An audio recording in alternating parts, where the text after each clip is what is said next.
IAS 2024 പഠന ഭാഗമായ പ്രഭാഷകന്റെ പുസ്തകം അധ്യായം 40. ചോദ്യം 1. ഓരോരുത്തർക്കും നിശ്ചയിക്കപ്പെട്ടിട്ടുള്ളത് എന്ത്? ഉത്തരം: ധാരാളം ജോലി. ചോദ്യം 2. ആരുടെ മേലാണ് ഭാരമുള്ള നുകം വയ്ക്കപ്പെട്ടിരിക്കുന്നത്? ഉത്തരം: ആദത്തിന്റെ സന്തതികളുടെ മേൽ. ചോദ്യം 3. ആദത്തിന്റെ സന്തതികളുടെ മേൽ ഭാരമുള്ള നുകം വയ്ക്കപ്പെട്ടിരിക്കുന്നത് എപ്പോൾ മുതൽ? ഉത്തരം: മാതാവിന്റെ ഉദരത്തിൽ നിന്ന് പുറത്തു വരുന്ന നിമിഷം മുതൽ. ചോദ്യം 4. ആദത്തിന്റെ സന്തതികളുടെ മേൽ ഭാരമുള്ള നുകം വയ്ക്കപ്പെട്ടിരിക്കുന്നത് എപ്പോൾ വരെ? ഉത്തരം: സർവരുടെയും മാതാവിന്റെ അടുത്തേക്ക് മടങ്ങുന്നതുവരെ. ചോദ്യം 5. അവരുടെ ഹൃദയ ചാഞ്ചല്യവും ഭയവും ഉത്കണ്ഠയും എന്തിനെ കുറിച്ചാണ്? ഉത്തരം: മരണദിനത്തെക്കുറിച്ച്. ചോദ്യം 7. വിശിഷ്ടമായ സിംഹാസനത്തിൽ ഉപവിഷ്ടനായ രാജാവ് മുതൽ അധീനരായി തീരുന്നത് എന്തിലെല്ലാം? ഉത്തരം: കോപം, അസൂയ, ആകുലത, അസ്വസ്ഥത, മരണഭീതി, ക്രോധം, മത്സരം എന്നിവയ്ക്ക്. ചോദ്യം 8. വിശിഷ്ടമായ സിംഹാസനത്തിൽ ഉപവിഷ്ടനായ രാജാവ് മുതൽ ആര് വരെയാണ് മരണഭീതി, ക്രോധം, മത്സരം എന്നിവയ്ക്ക് അധീനരായി തീരുന്നത്? ഉത്തരം: പൊടിയിലും ചാരത്തിലും കഴിയുന്ന എളിയവൻ വരെ. ചോദ്യം 9. ആര് മുതൽ ചാക്കുടുക്കുന്നവൻ വരെയാണ് മരണഭീതി, ക്രോധം, മത്സരം എന്നിവയ്ക്ക് അധീനരായി തീരുന്നത്? ഉത്തരം: രാജകീയ അങ്കിയും കിരീടവും അണിയുന്നവൻ. ചോദ്യം 9. എപ്പോഴാണ് നിശാനിദ്ര അവന് വിഭ്രാന്തി ഉളവാക്കുന്നത്? ഉത്തരം: കിടക്കയിൽ വിശ്രമിക്കുമ്പോൾ. ചോദ്യം 10. അവന് എത്രമാത്രം വിശ്രമമാണ് ലഭിക്കുന്നത്? ഉത്തരം: അല്പം മാത്രം. ചോദ്യം 11. ഉറക്കത്തിലും അവൻ എന്തുപോലെ ഇത് ദുസ്വപ്നങ്ങളാൽ അസ്വസ്ഥനാക്കുന്നു? ഉത്തരം: ഉണർന്നിരിക്കുമ്പോഴെന്നതുപോലെ. ചോദ്യം 12. എവിടെ നിന്ന് ഓടിപ്പോന്നവനെ പോലെയാണ് അവൻ ദുസ്വപ്നങ്ങളാൽ അസ്വസ്ഥനാകുന്നത്? ഉത്തരം: യുദ്ധനിരയിൽ നിന്ന്. ചോദ്യം 13. എന്തിനോടടുക്കുമ്പോഴാണ് അവൻ ഞെട്ടി ഉണരുന്നത്? ഉത്തരം: രക്ഷയോടടുക്കുമ്പോൾ. ചോദ്യം 14. ഞെട്ടി ഉണർന്ന് എന്താണെന്ന് അറിയുമ്പോഴാണ് അവൻ വിസ്മയിക്കുന്നത്? ഉത്തരം: ദുസ്വപ്നങ്ങളാണെന്ന്. ചോദ്യം 15.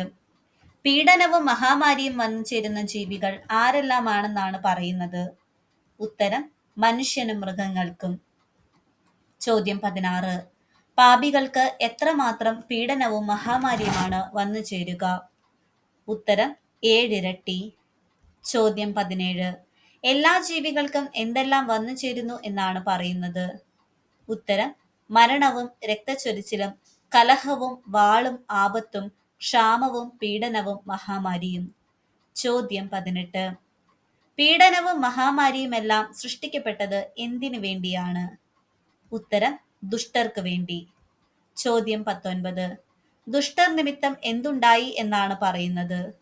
ഉത്തരം: ജലപ്രളയം. ചോദ്യം 20. മണ്ണിൽ നിന്ന് വന്നത് എവിടേക്കാണ് മടങ്ങുക? ഉത്തരം: മണ്ണിലേക്ക്. ചോദ്യം 21. എന്തെല്ലാം നിർമ്മാർജ്ജനം ചെയ്യപ്പെടുമെന്നാണ് 12-ാം വാക്യത്തിൽ പറയുന്നത്? ഉത്തരം: കൈക്കൂലിയും അനീതിയും. ചോദ്യം 21. എന്നേക്കും നിലനിൽക്കുന്നത് എന്ത്? ഉത്തരം: വിശ്വസ്തത. ചോദ്യം 22. ആരുടെ സമ്പത്താണ് കുത്തിയൊഴുക്ക് പോലെ പെട്ടെന്ന് അപ്രത്യക്ഷമാകുന്നത്?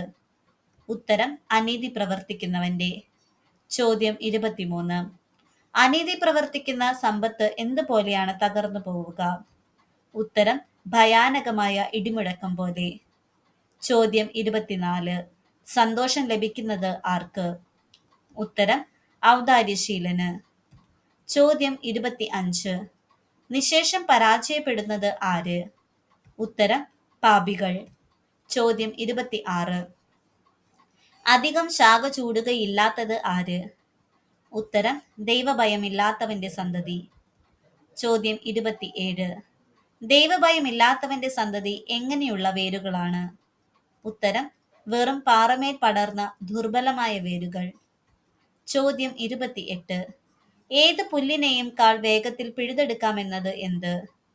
ഉത്തരം: ജലാശയ തീരത്തിലോ നദീതടത്തിലോ വളരുന്ന ഞാങ്ങണ. ചോദ്യം 29. കാരുണ്യം എന്തുപോലെയാണ്? ഉത്തരം അനുഗ്രഹത്തിന്റെ ആരാമം പോലെ. ചോദ്യം 30. എന്നേക്കും നിലനിൽക്കുന്നത് എന്ത്? ഉത്തരം ദാനധർമ്മം. ചോദ്യം 31. ജീവിതം മധുരമായിട്ടുള്ളത് ആർക്കെല്ലാം? ഉത്തരം സ്വാശ്രയശീലനും അധ്വാനപ്രിയനും. ചോദ്യം 32. സ്വാശ്രയശീലനും അധ്വാനപ്രിയനേക്കാളും ഭാഗ്യവാൻ ആര്? ഉത്തരം നിധി ലഭിച്ചവൻ. ചോദ്യം 33. ഒരുവന്റെ പേര് നിലനിർത്തുന്നത് എന്ത്? ഉത്തരം സന്താനങ്ങളും താൻ നിർമ്മിച്ച നഗരവും. ചോദ്യം 34.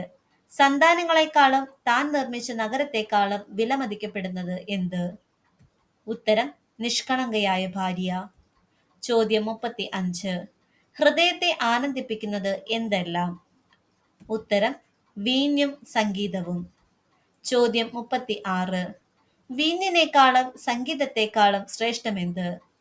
ഉത്തരം ജ്ഞാനതൃഷ്ണ. ചോദ്യം 37. ഗാനമാധുരി വർദ്ധിപ്പിക്കുന്നത് എന്തെല്ലാം? ഉത്തരം കുഴലും കിന്നരവും. ചോദ്യം 38. കുഴലും കിന്നരവും ഇവയേക്കാൾ ആസ്വാദ്യമായിട്ടുള്ളത് എന്ത്? ഉത്തരം ഇമ്പമുള്ള മനുഷ്യസ്വരം. ചോദ്യം 39.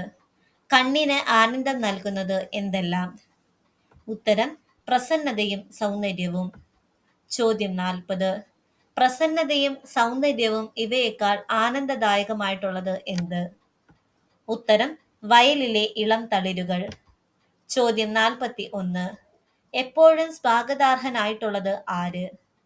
ഉത്തരം സുഹൃത്തോ സഹചാരിയോ. ചോദ്യം 42. സുഹൃത്തോ സഹചാരിയോ ഇവരേക്കാൾ ഹൃദ്യമായുള്ളത് എന്ത്? ഉത്തരം ഭാര്യ ഭർത്താക്കന്മാരുടെ സന്ദർശനം. ചോദ്യം 43. വിഷമസന്ധികളിൽ ഉപകരിക്കുന്നത് എന്തെല്ലാം? ഉത്തരം സഹോദരരും സഹായകരും. ചോദ്യം 44. സഹോദരരും സഹായകരും ഇവരേക്കാൾ സുരക്ഷിതമായ അഭയം എന്താണ്? ഉത്തരം ദാനധർമ്മം. ചോദ്യം 45. പാദങ്ങളെ ഉറപ്പിച്ചു നിർത്തുന്നത് എന്ത്? ഉത്തരം സ്വർണവും വെള്ളിയും. ചോദ്യം 46. സ്വർണവും വെള്ളിയും ഇവയേക്കാൾ ശ്രേഷ്ഠമായത് എന്ത്? ഉത്തരം സതുപദേശം. ചോദ്യം 47. ഹൃദയത്തെ ഉത്തേജിപ്പിക്കുന്നത് എന്തെല്ലാം? ഉത്തരം ധനവും ബലവും. ചോദ്യം 48. ധനവും ബലവും ഇവയേക്കാൾ അഭികാമ്യമായത് എന്ത്? ഉത്തരം ദൈവഭക്തി. ചോദ്യം 49. ദൈവഭക്തി വഴി ഉണ്ടാകാത്തത് എന്ത്? ഉത്തരം നഷ്ടം. ചോദ്യം 50. അന്യസഹായം തേടേണ്ടതില്ലാത്തത് ആർക്ക്? ഉത്തരം ദൈവഭക്തന്. ചോദ്യം 51. ദൈവഭക്തി എന്തുപോലെയാണ്? ഉത്തരം അനുഗ്രഹത്തിന്റെ ആരാമം പോലെ. ചോദ്യം 52. ദൈവഭക്തി എന്തിനേക്കാൾ നന്നായി മനുഷ്യനെ ആവരണം ചെയ്യുന്നു? ഉത്തരം ഏത് മഹത്വത്തെയും കാൾ. ചോദ്യം 53. മകനെ ആരെ പോലെ ജീവിക്കരുത് എന്നാണ് പറയുന്നത്? ഉത്തരം ഭിക്ഷുവിനെ പോലെ. ചോദ്യം 54. എന്തിനേക്കാൾ ഭേദമാണ് മരണം? ഉത്തരം ഭിക്ഷാടനത്തെക്കാൾ. ചോദ്യം 55. ഒരുവന്റെ അസ്തിത്വം ജീവിതമെന്ന് പേരിന് യോഗ്യമല്ലാത്തത് എപ്പോൾ? ഉത്തരം ഒരുവൻ മറ്റൊരുവന്റെ ഭക്ഷണമേശയിൽ ആശയർപ്പിച്ചാൽ. ചോദ്യം 56. മറ്റൊരുവന്റെ ഭക്ഷണമേശയിൽ ആശയർപ്പിക്കുന്നവൻ എന്തുകൊണ്ട് തന്നെ തന്നെ മലിനമാക്കുന്നു? ഉത്തരം അന്യന്റെ ഭക്ഷണം കൊണ്ട്. ചോദ്യം 57. മറ്റൊരുവന്റെ ഭക്ഷണമേശയിൽ ആശ അർപ്പിക്കുന്നത് ഒഴിവാക്കുന്നത് ആര്? ഉത്തരം ബുദ്ധിമാനും സതുപദേശം ലഭിച്ചവനും. ചോദ്യം 59. ആരുടെ നാവിനാണ് ഭിക്ഷാടനം മധുരമാകുന്നത്? ഉത്തരം നിർലജ്ജന്റെ. ചോദ്യം 60. നിർലജ്ജന്റെ നാവിന് ഭക്ഷണം മധുരമെങ്കിലും അവന്റെ ഉദരത്തിൽ ജ്വലിക്കുന്നത് എന്ത്? ഉത്തരം അഗ്നി.